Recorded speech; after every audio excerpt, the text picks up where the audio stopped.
what was very weird is that there's, in the UK, a lot of people don't know this, there have been sort of cluster cases of VSE where it seems like in just one area has been targeted, as if the virus maybe is airborne as well as being able to be caught by eating beef. There was one little village in central England where several people were affected by BSE. One of them was actually a girl who was a vegetarian. Other people, there was no common denominator, in other words, and yet they all went down with the same disease. So, that makes you wonder if it wasn't just through eating the meat, but just something else. So, you've got things like this, the sudden surfacing of viruses in the food chain, and then you find there are these documents, these so-called whistleblower documents, talking about, we need to watch the food chain. There were suspicions that, the aliens might try and infect it. Well, and then you find that in all these cattle mutilation cases, we have these black helicopters flying around the area, monitoring them. So, in other words, it seems we have, although a lot of it is, of course, theory and supposition, we do have a picture developing that seems to go way back to 47, when supposedly they found these cattle dead at the crash site and these strange animal body parts on board the craft, right through the 60s and 70s and to the present day. Now, of course, the big question is how much of this can we verify? Well, we can verify everything like BSE and even the cattle mutilations. For example, through the Freedom of Information Act, the FBI has declassified now its files on cattle mutilation. The FBI has now declassified its files on cattle mutilations, which date back to the 70s through the 80s. It's about a 200-page file, and it's now on the FBI's website, which is called The Vault, and you can download all the documents in PDF format from the FBI site. And they tell a fascinating story of cattle mutilations, chiefly in New Mexico, in Colorado, in Arizona. And they talk about stuff that sounds like science fiction until you realise you're reading official FBI files and also New Mexico State Police files, which were shared with the FBI. And they talk about tripod landing marks at the site of these cattle mutilations, of raised radiation levels, of substances that were analysed at Los Alamos at the National Laboratory, couldn't be determined what they were. And this is all in the official FBI records, black helicopter sightings, all sorts of things. And so that part of the story can verify that the investigations were going on through the 1970s.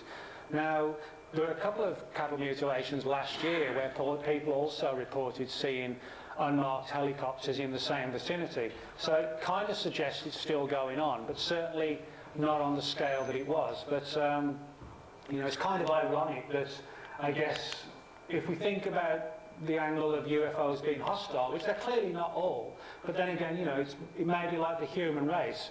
We're not sort of good or bad, there's the shades of grey, so to speak. And maybe that's the same within the UFO world, We think that if there are hostile aliens, they're going to wipe us out in some sort of Independence Day style attack.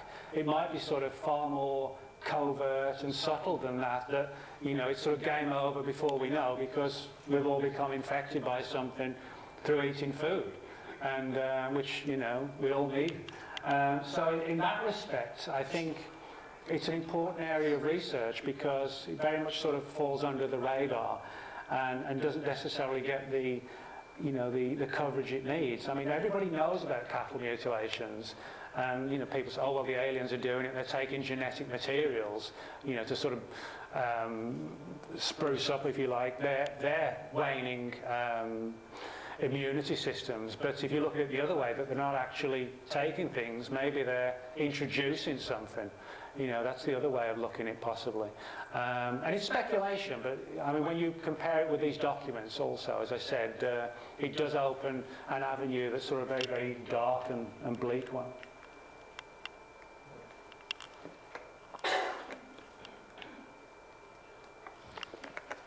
Now, Ken mentioned about the Kennedy assassination earlier, which is coming up for its 50th anniversary just in November of this year. Well, the Kennedy assassination is not only linked with the whole issue of UFOs, which a lot of people don't realise, but it's also actually quite deeply linked with this alien virus angle as well, which again sounds strange, really weird when you start looking into it until you find the bigger picture. But we all know the official story that JFK was killed by Lee Harvey Oswald, and who was then killed by Jack Ruby. So Oswald never went to trial, and so it's very much, you know, who do you believe? Was it the Russians? Was it the Cubans? You know, who was it? We just don't really know.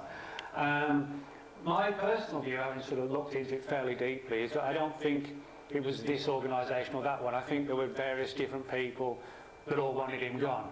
And, you know, maybe nothing was ever committed to paper, and it was just a case of, you know, I don't want to know, just get the job done, kind of along those lines. And I think that's why we haven't solved it, because there are no smoking gun documents. I think, you know, nobody's going to be so stupid as to say, please send a team, or to write down in a memo, please send a team to assassinate the president and put the blame on Lee Harvey Oswald. You know, that's not going to happen.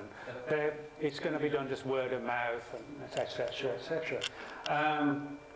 So we have the official story, and we have you know, it was the Cubans, it was the mafia, it was whoever.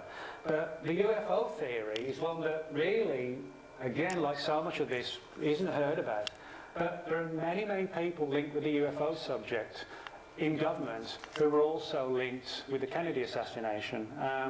One of those was a man named Guy Bannister. And Guy Bannister, if you've ever seen the JFK movie, the Oliver Stone movie, Guy Bannister was played in the movie by Ed Asner. And Bannister in the 1940s was an FBI agent, and in the 1960s he had a private detective agency in New Orleans, Guy Bannister Associates. Well, Bannister was one of the people who Jim Garrison, who was played by Kevin Costner in JFK, Garrison came to believe that Bannister was sort of a key player in the Kennedy assassination, and he began digging into his background more and more and found that he had a lot of weird links with people like Oswald and various intelligence agencies and different people. And what's intriguing is that back in the 1940s, Bannister undertook a lot of UFO investigations for the FBI. And many of these documents are now in the public domain, again at the FBI's website, The Vault. So that's one person who he actually not only was did he investigate UFOs, but one case that he investigated was of a small saucer-like object that came down, and he was given some sort of behind closed doors briefing on the UFO subject, which may well have exposed him to sort of the secret world of UFOs when he was in the intelligence community, and that maybe he retained some of those connections in the 60s when he was involved in the JFK assassination. If any of you have read Philip Corso's book, The Day After Roswell, which talks about Corso was an army colonel who claimed knowledge of the UFO events at Roswell and supposedly seeded certain technologies into the US field of science, etc., using some of these so-called alien technologies. Well, Corso, at the time of his death in 1998, was planning a follow-up book called The Day After Dallas. This is a follow-up to The Day After Roswell, called The Day After Dallas. This was going to tell the truth, as he said, about the Kennedy assassination. And Corso, claiming deep knowledge of Roswell, was also an investigator for Senator Richard Russell, who was one of the guys on the Warren Commission that investigated Kennedy's death. And the links just go on and on. But in terms of the alien virus angle, the most controversial thing is that the claim that Kennedy was killed, in part at least, one of the reasons was because he was planning to reveal the truth about UFOs to the Russians and to the whole world.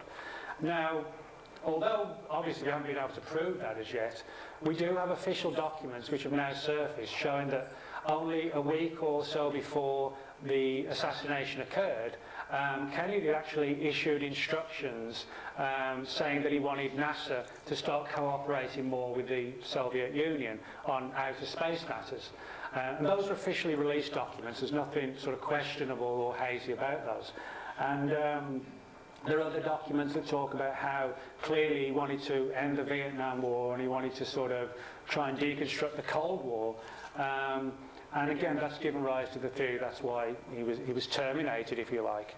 But what's interesting is that when we look at not just the assassination, but what was going on right before the assassination, well, the very day before, Kennedy was at Brooks Air Force Base in Texas, and he was there to open like a new wing of the base because they had one particularly important and intriguing unit there, and its entire job was to sort of determine, well, if we go up into outer space one day, how is it going to affect the human body? What's it going to do to our sort of physiology? What is low gravity or no gravity? How is that going to affect our bones, our organs? All these different things were addressed at Brooks Air Force Base. And so Kennedy went there one day before the assassination, and he opened this new wing that essentially was going to be like this futuristic lab to research space biology, as it was known at the time. And what I find particularly fascinating when you bear in mind all these documents is that he had two behind closed doors meetings with two particular individuals. One of them was the chief surgeon at Wright-Patterson Air Force Base in the summer of 1947, which just happens to be the time and location where the bodies from the Roswell crash were supposedly taken. Summer 47, taken to Wright-Patterson Air Force Base, or Wright Field, as it was called at the time. And as I said, Kennedy had a behind closed doors meeting with the chief surgeon from Wright-Pat. He also had a meeting with a high-level medical officer based at Fort Detrick, which comes into play with the alien body story in the Cooper stories. And so the big question is, what went on in that behind closed doors meeting? He's having a briefing from one person who was at Wright-Pat in the very month when the Roswell crash occurred. He was getting another briefing from a senior medical operative at Fort Detrick, where the Cooper documents say the alien bodies were taken in 47 and onwards, and then the day after he's dead. So we've got a lot of fragments and tangents of stories, and I won't say it's a problem. I think one of the issues is, of course, this type of research, trying to put together the picture of viruses and assassinations, is sort of very much, today it's in its infancy. But where there are threads, where there are leads, where there are links, then I think it's important we follow them, because even if we don't have all the pictures, we've got part of them, and something is coming together. It's not just random thoughts or random bits of totally separate stories. I think there really is something that links all this. We just need to dig into it more. Now, there's a British equivalent of Fort Detrick. It's called Porton Down.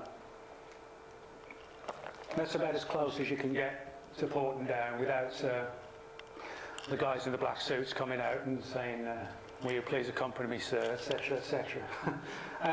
Porton Down is located in the English county of Wiltshire. And Wiltshire, for people who might be interested, is where most of the crop circles turn up every year in England. It's like loads of fields. It's like very green fields everywhere, and very ancient county. It's also the same county where Stonehenge can be found as well. So it's got a lot of sort of magical, weird history going on. But in the middle of it, surrounded by these huge fences, etc., you've got this classified installation called Porton Down.